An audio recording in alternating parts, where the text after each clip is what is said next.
we go. Hey, welcome to the show. My name is John Peacock. It is great to see you guys. Today is episode 15 of season 2, and it's Friday. It is Friday. Why Day, folks. Joining me on the show every Friday is Tommy Bowman and Dan Ruda. What's up, fellas? Morning, John. How's it going? Happy Friday. Happy Friday morning to you. What do you got there, TB? It's our nitro. I actually poured this about an hour ago, so I'm going to get to nitro. It. That is highly caffeinated nitro. It's strong stuff. Wow. Yeah. If I develop a nervous tick by the end of the show, that's why. It's the coffee. Yeah, it gets the job done. And today's Friday Y Day. We are excited for the weekend. You guys ready for the weekend? Yeah, yeah, sure, big time. Full week with the growth track and everything, and so. Yeah, Dan. Yeah, I'm ready to rest. Would love to hear some highlights from this week. One of the cool things we can do on Friday is share with our folks a highlight from the growth track, whether that's from Alpha, partner, or planter. So, yeah, man, what's going on? How was this week?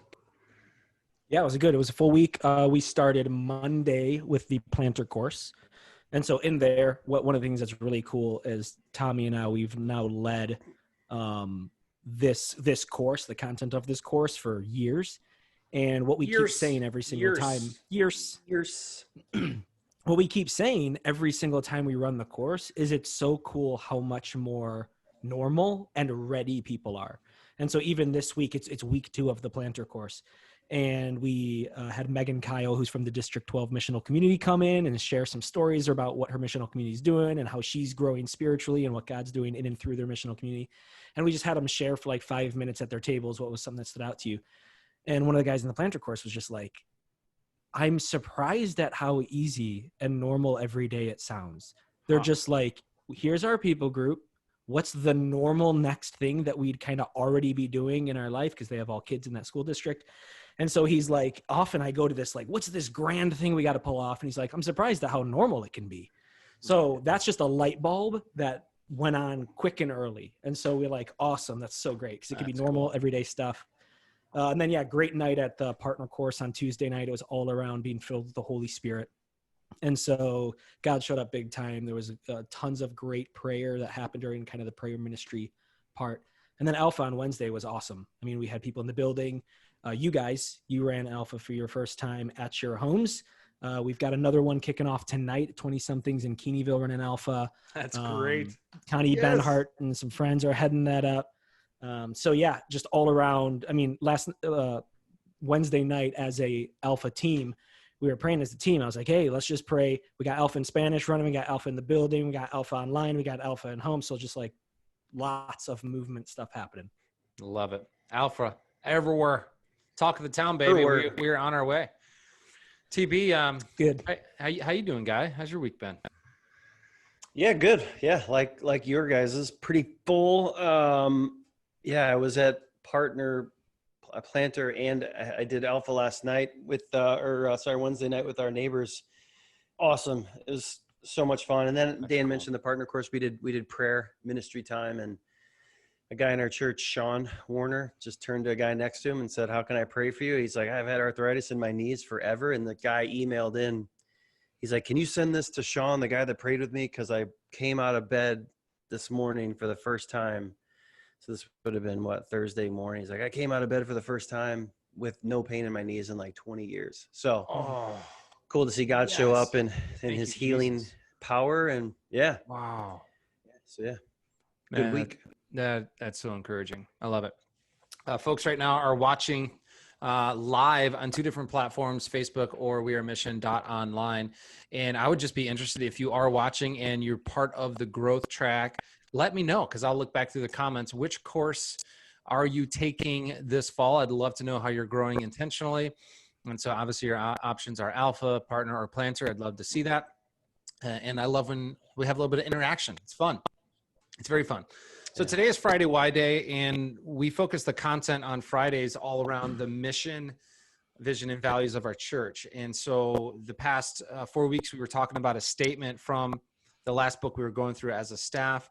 And what we're going to do now over the next 5 weeks is what I want to focus in is our mission statement is helping people find and follow Christ, right? 6 words that we are all about and have been since the very beginning, helping people find and follow Christ. And what I want to do over the next 5 weeks is focus on the second half of that mission statement, specifically around follow. Like, what does it look like for us to follow Christ? This summer, I read a number of books during my study break. One of the books that I read on my study break was this baby right here, Flesh, by our friend Hugh Halter. We've known Hugh for a long time. We've had him out to mission at least 2 or 3 times. And this is such a great book. We've been, since the very beginning, longing to be this church that's not just, in the neighborhood, but for the neighborhood, truly living out a lot of the content of this book. But in it, as you guys both know, and I know you teach this within the planter course, it's pretty neat. Hugh lays out 5 really important things, and I thought it'd be fun for us to talk about each of those over the next 5 weeks. And some of you are wondering right now, like, what does it look like for you, like 7 days a week, for you to follow Christ?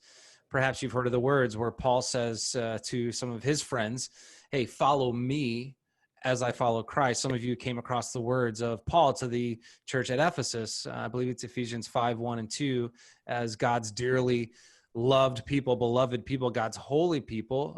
Like, we need to imitate Christ, and so there is this call, this command for us to not only surrender to Christ, but Paul says to the church at Ephesus, we need to imitate Christ. And so one side of the cross, that's when we find Christ, right? We surrender, we open our lives to Jesus. Well, the other side of the cross is when we then actively follow Christ. We imitate him. And that's really what these next 5 weeks are all about. How do we do that? How do we imitate Christ? Well, there's a lot of ways to imitate Christ.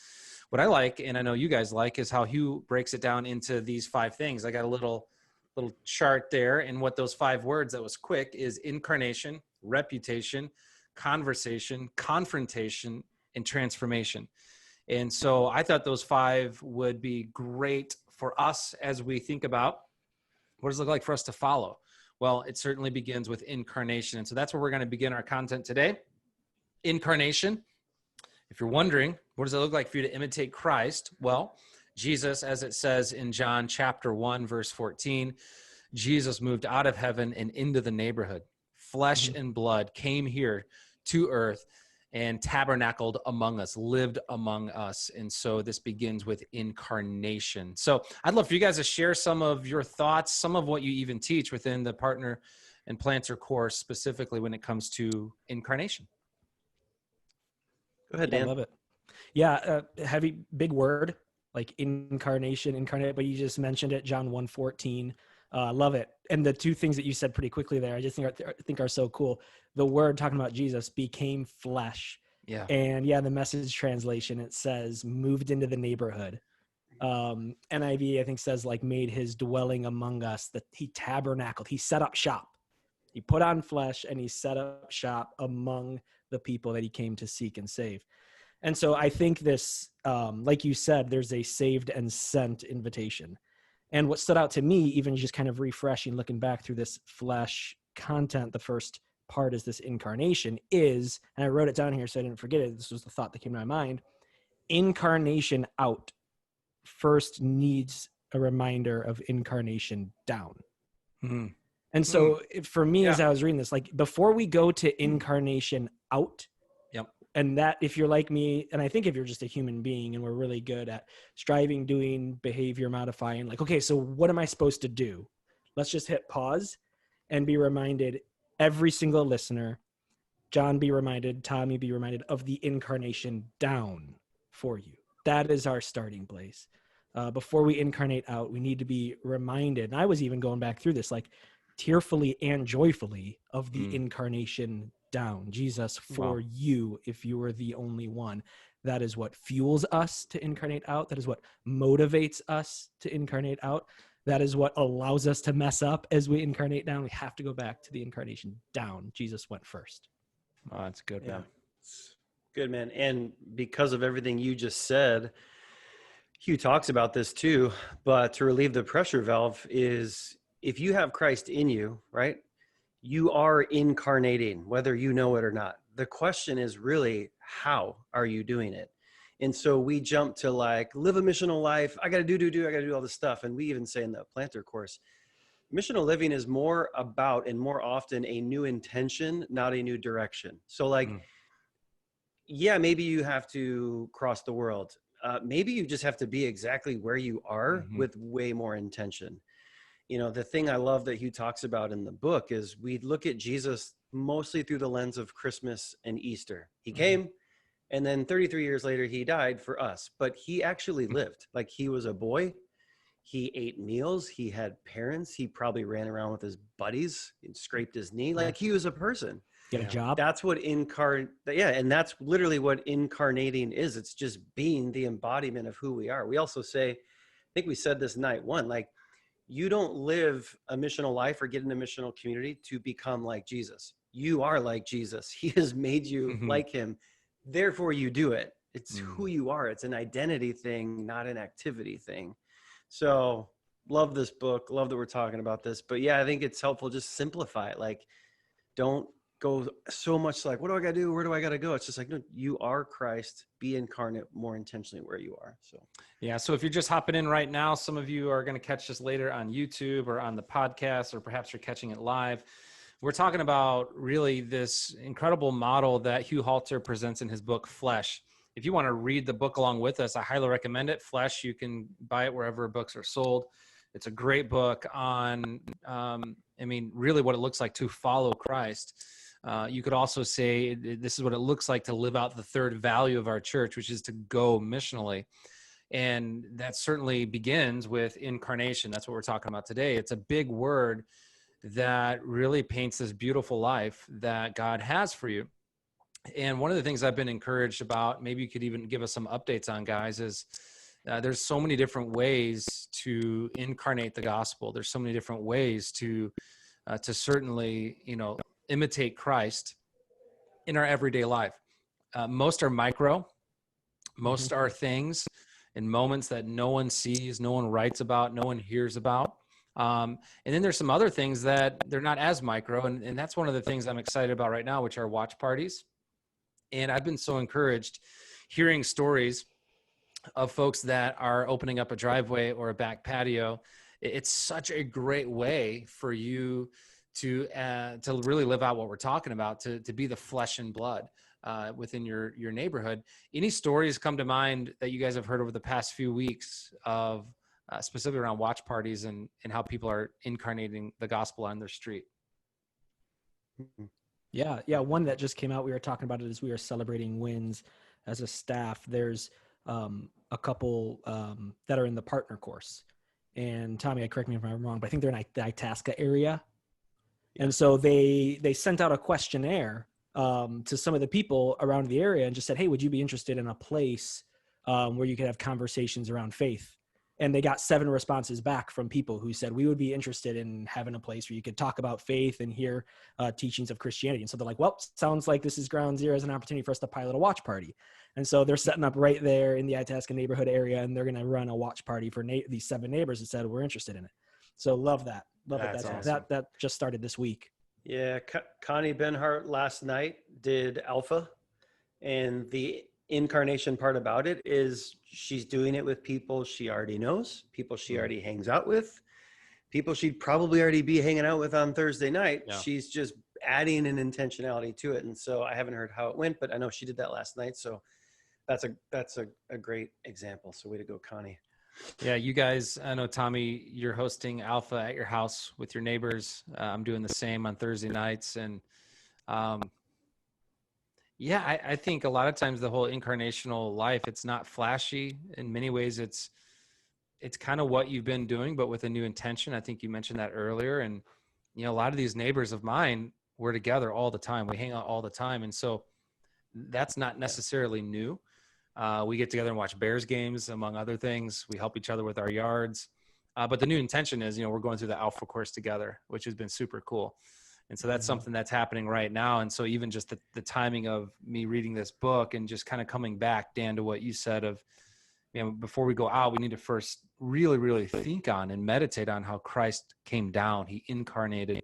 So that's been really powerful for me personally, as I've been living some of this out ourselves. Yeah. One of the things that Dan and I try to guide people towards, obviously with the direction of the Holy Spirit in the planter course, is less of an aha moment and more of an oh duh moment. Like incarnational living should be, when the Holy Spirit clicks for you, you're like, oh duh.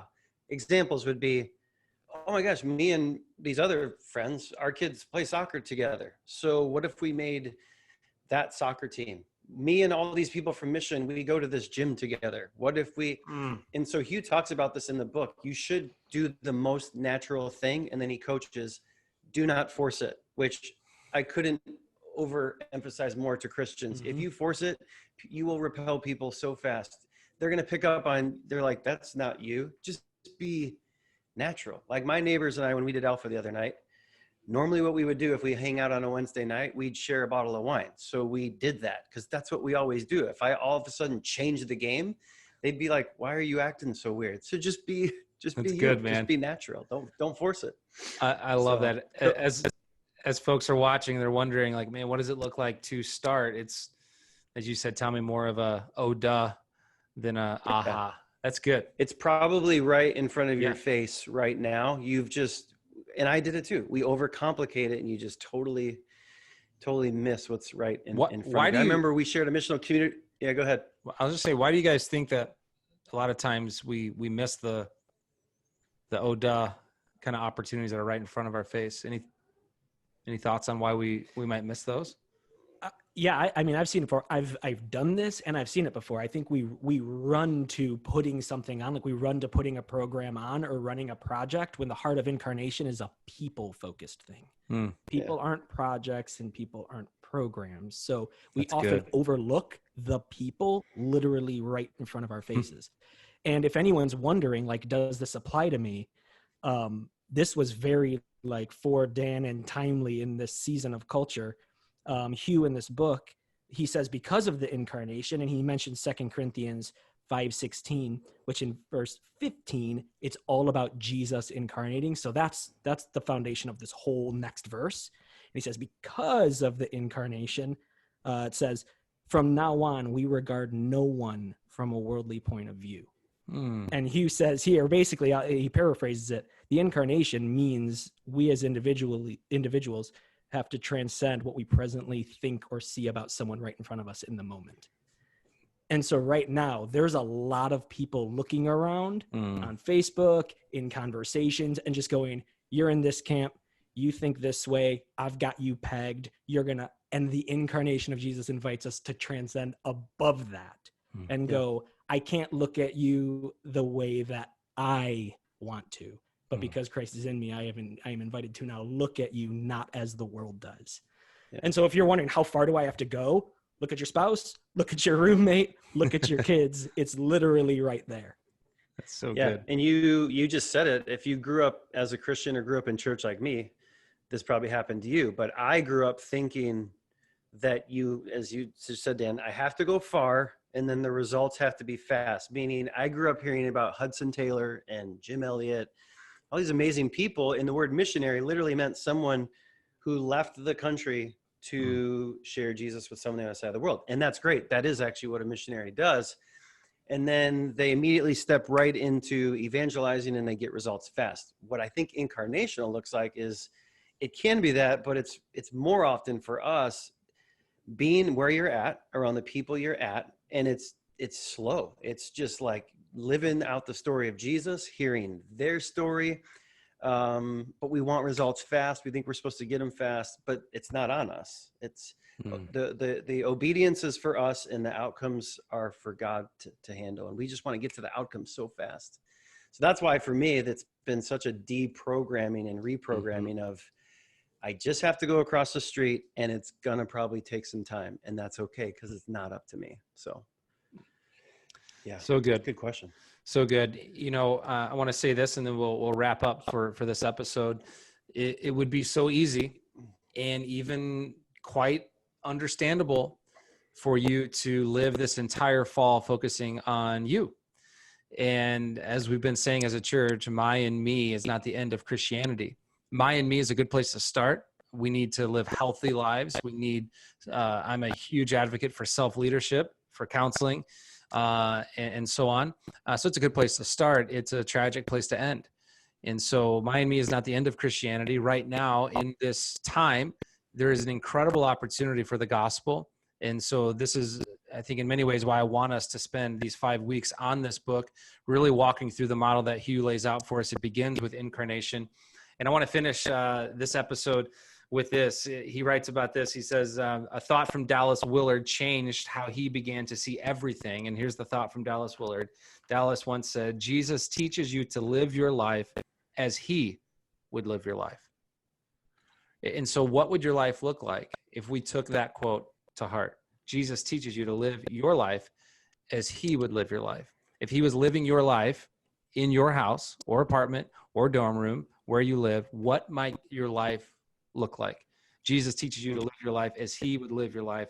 And I can promise you that certainly includes incarnation. That's all we have for this episode. If you would, sharing is caring, but that is a wrap for episode 15. We will see you guys this weekend at Mission at one of our 3 venues, which is online. It's in person or it is at a watch party. We love you guys so much. We are Mission. We'll see you soon.